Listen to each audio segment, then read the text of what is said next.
Good afternoon, I'm Jeff. I'm a Sewer Tech Northwest. Today we're at property address 1680 North Davis Street here in Cornelius. We're located at the front of the home. We're just off to the right of the front doorway. We have a 3-inch ABS cleanout as our point of access. I'm going to insert the camera and check the overall condition and serviceability of the sanitary sewer line. Currently have water running. Here we go. Now we're going to keep the camera moving pretty quickly. If this goes all the way out to the street, we want to keep the momentum up here, but we will reel back slower.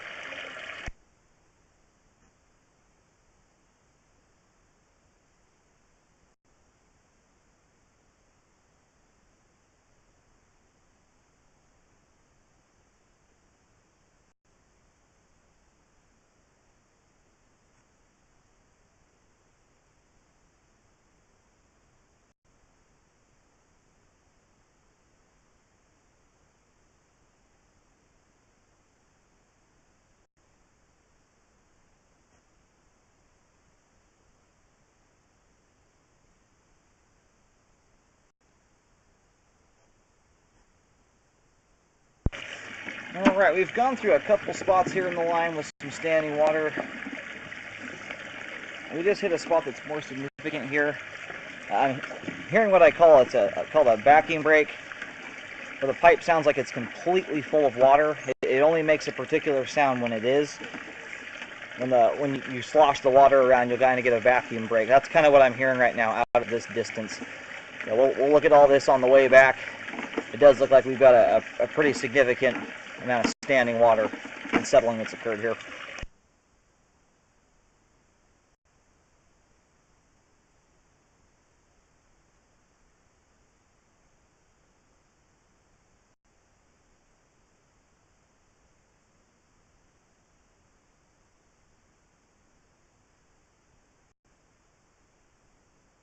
Alright, we finally popped out of the belly there, and we might go right back into it.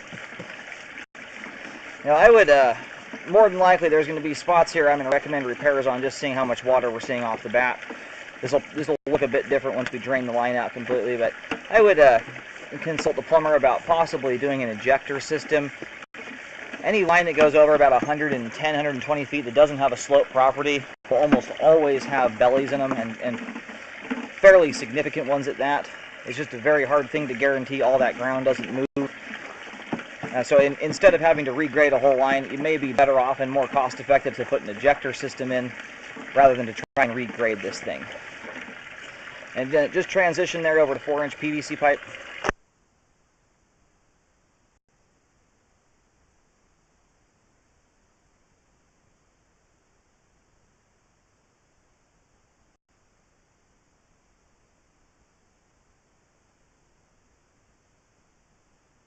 And that is the extent of my camera. Actually, I'm sorry, we have a few more feet to go here. We're just about to the end of my camera. We're out all 200 feet of it. I'm going to go locate, see how close we are to the main. Alright, located the camera head successfully here. I don't know if you can see this on the recording, but I'm going to do this one more time. If you watch the camera flash there, you can actually see the main lateral wall. It's about 3 feet from where the camera is at right now. I just located it, and it coincides right with the manhole cover. We're on the far side of the street, out on North Davis. And again, we're about 3 feet from where the manhole cover is at, where it would tee on. And I don't know if you can see it on the recording, but I can physically or visibly see the main lateral wall here. So we have made it all the way out. The line is just about 195 feet long in total. Big line. And like I said, unless you have a really sloped property, just about every stinking flag lot line out there will end up with bellies in them. This one's fairly significant. We're going to let it drain here for a while to make sure we have everything out of it before assessing the bellies. But I would consider talking to a plumber about an ejector system rather than regrading. If you're talking 50, 60, 70 feet of pipe or something like that, to me, I would prefer to go the ejector system route rather than tearing up all the asphalt and doing all that.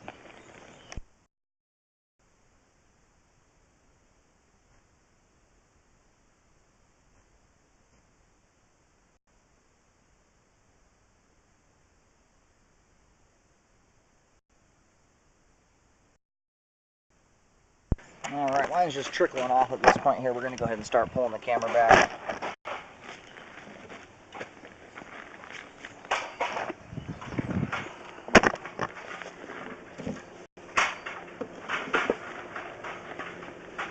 it's still draining. We've had the water turned off now for a better part of 5 minutes, so you can see how long this thing's taking to drain out with all that standing water in there.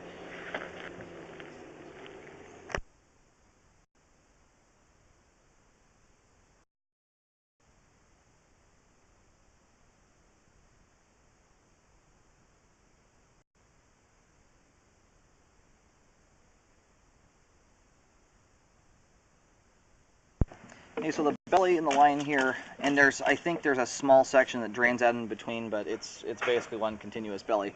It ends here at 181 feet out. I'm going to mark this thing every so often. I'm going to do them maybe every 20 feet because I think it's a really long section, but I really would, if it's bad enough, I would really look into the ejector system rather than digging. Alright, currently we are still out into the roadway. I put a white X on the ground out there, about 7 feet 8 inches deep.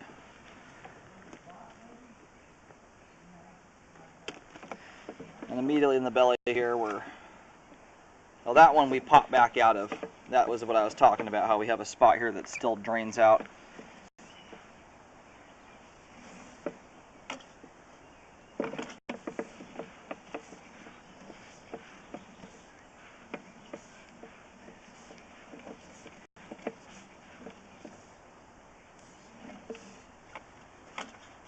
And that out there in the roadway may be entirely a city responsibility. You'd have to check on that.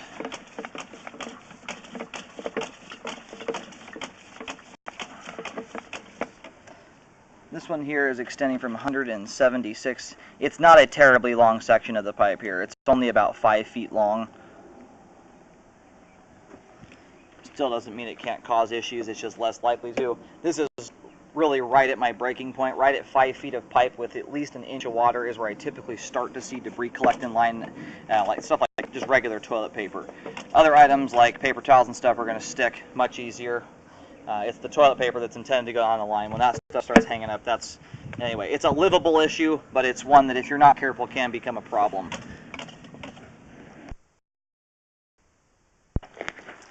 Alright, that whole section there is out in the roadway.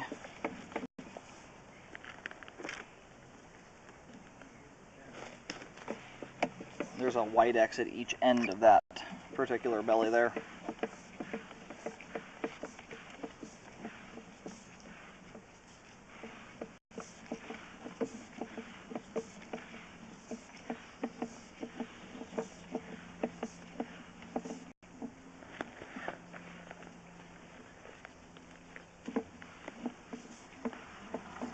Starting to see some standing water here.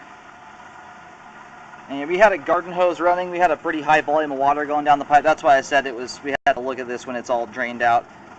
See what we really have here.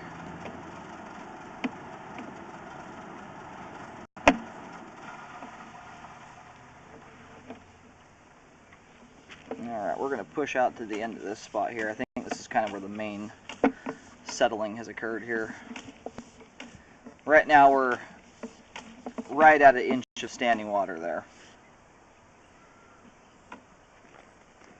And these long lines like this, because of their length, they tend to cause debris to hang up easier to begin with, because your toilets aren't specially designed to push stuff out to 200 feet versus about 60 to 70 feet like a standard sewer line would be on the exterior. Now, anyway, when you flush the toilet, that stuff that's going through there is only making it out about 40 feet. So it takes a much larger volume of water to get all that stuff all the way out to the main lateral. And when you put a whole bunch of bellies between there, they're very difficult to get debris to just flow all the way out to the main in these circumstances. That's why they're so prone to building up debris and causing backups. So anyway, if a repair is not done, I highly recommend, we'll see how much debris is in the line currently. You may need to get a jet done to clean it, and then I would rescope it probably every year for at least the first couple to make sure that, see how the line's handling your living habits and how often you have to drain clean it. My belly actually goes out here to 159 feet. I moved the camera here a little bit while the camera was paused. Oh, that's down near the end of the driveway, probably about 15 feet or so from the street edge. That first little end of the belly there, it's pretty minor, but you can't correct just part of it. You have to fix the whole belly.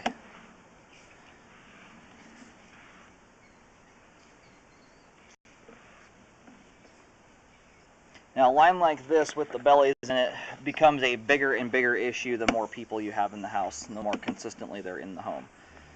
If you have a house with just one person in it, something like this is not going to be as big of an issue. If you have a family of 5 in here, that's where this can be a bigger problem, especially if you have little kids.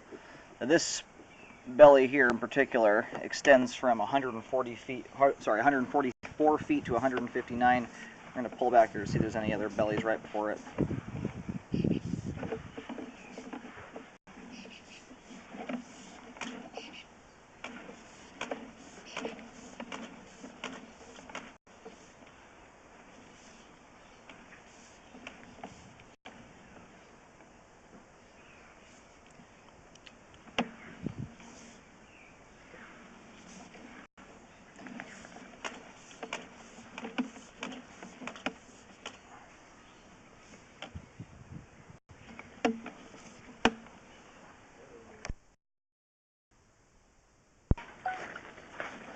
Now we're 5 feet deep at each end of the belly there.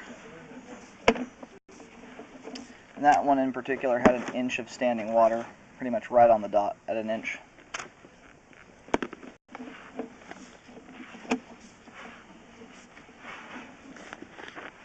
We had some minor standing water there. That was very, very minimal.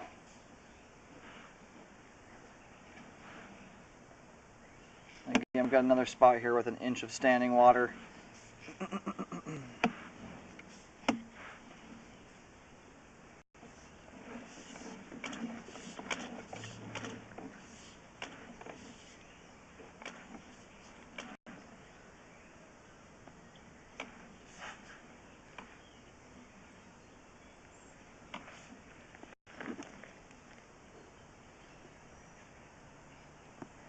Alright, this one ends at 131 feet.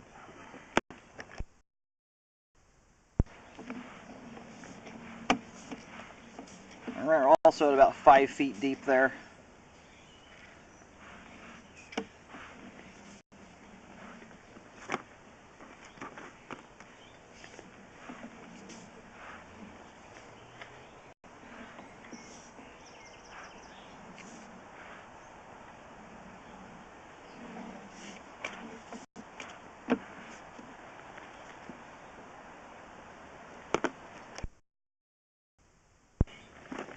And we're at 5 feet deep across this belly here as well.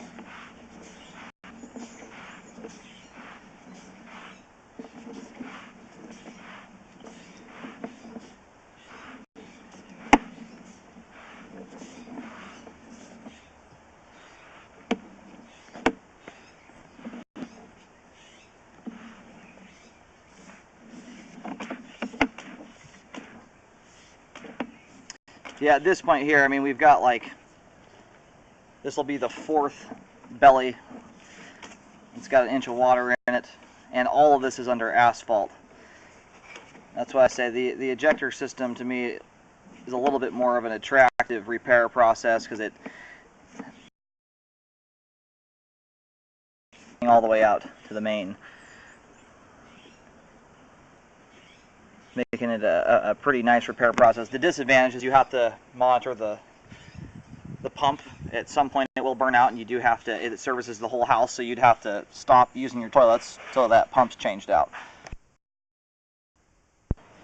And we're at a depth of 4 foot 4 inches deep.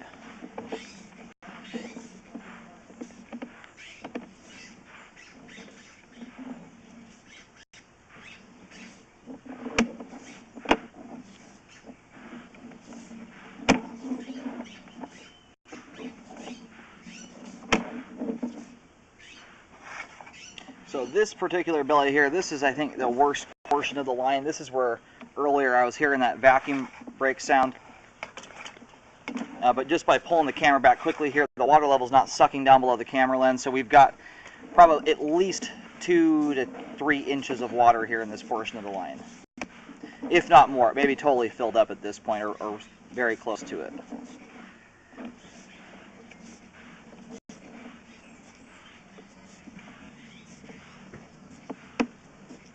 And this is a very long section of the line here. Sometimes in order to fix some of these bellies, you have no choice but to correct an even larger section than the belly itself, if not redo the line. So that's something, that's why I recommend looking into both trenching as well as doing the pump system. And yeah, that's filling all the way up to the top of the pipe there. You can see the amount of stuff that's built up here in the pipe because of that. That's a very, very long belly there.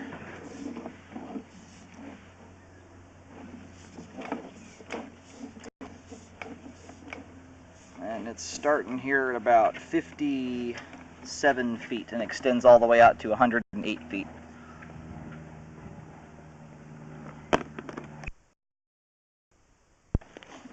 Alright, I've got an exit either end of this belly. I have every belly individually mapped out with an exit either end of it. In between those X's you'll have a few white dashes just kind of showing the parameters of each belly there on the ground. And we're also at 4 feet 4 inches deep there, the exact same depth as at 108 feet. And that's where you start running into problems. If you don't have the ability to grade any differently, you're pretty much stuck with the pump option. That's the difficulty of these flag lot lines, is a lot of time the main lateral out in the street was not designed to have a 200-foot long sewer line graded to it. And so you end up with a lot of bellies in the line. It's a tricky thing to grade a line this long. It's not that it can't be done, but like I said, even when they're brand spanking new, unless your property has a slope to it towards the direction of the main lateral, 90%, if not more, of lines over 100 to 120 feet will have bellies in them. That one there from 57 feet to 108 feet is very significant. That's one that will undoubtedly cause a backup at some point. And we have another spot here with some standing water in it. This one's not as significant here. We do have some grease that's built up in it. But a line this length, you can see the importance of having it drained properly, because everything coming down the line has to get through all these different water traps here, so that's the hard part. So this belly here looks like it dissipates out at about 28 feet. The water level there is sitting way below the camera lens. There's only about a 1/16 of an inch of standing water there. That's not something that really concerns me at all. We are getting grease built up there, but that's because grease is going down the line. That's a spot there that's not going to catch toilet paper. Not unless you're putting grease down the line with it. We're going to go ahead and reel the camera on out of the line here. As an overview, we have a major belly from 57 feet to 108 feet. That one's holding, it looks like it's all the way up to the top of the pipe. 3 inches of standing water there, and a ton of debris buildup. And then we have another belly from 120 feet to 131 feet, 144 feet to 159 feet, and then one from 176 feet to 181 feet. So a lot of different bellies there, all of which have at least an inch of standing water in them. We had, I think, 1 or 2 others with a 1/16 of an inch of water. That I'm not concerned about. But these other ones are very significant, and I highly recommend they be repaired. If not a repair, then I recommend looking into an ejector system, which would, I believe, just let you bypass or not have to even worry about the slope and grade of the line. You just hook it up out here, everything drains into it, and then it is forced all the way out to the street. You can pretty much leave the line as it is. It's 3 and 4 inch in diameter, as best I can tell, all the way out to the main there. So anyway, I'd look into that option, because that would be significantly cheaper than trenching up. I think it's 5 different repair sites there, all of which are under asphalt. The shallowest is 4.5 feet deep, all the way up to about 8 feet by the time you're in the roadway. I highly recommend a rescope be done after any repair work is performed. The ejector system, I would just get that tested. We've already seen the line. There's no breaches or breaks or anything like that in it. It looks solid that way, but we do have some significant standing water problems. But if it's actually repaired, they've dug down to it and fixed it, or bored a new one in or whatever, definitely get that rescoped to make sure it looks good.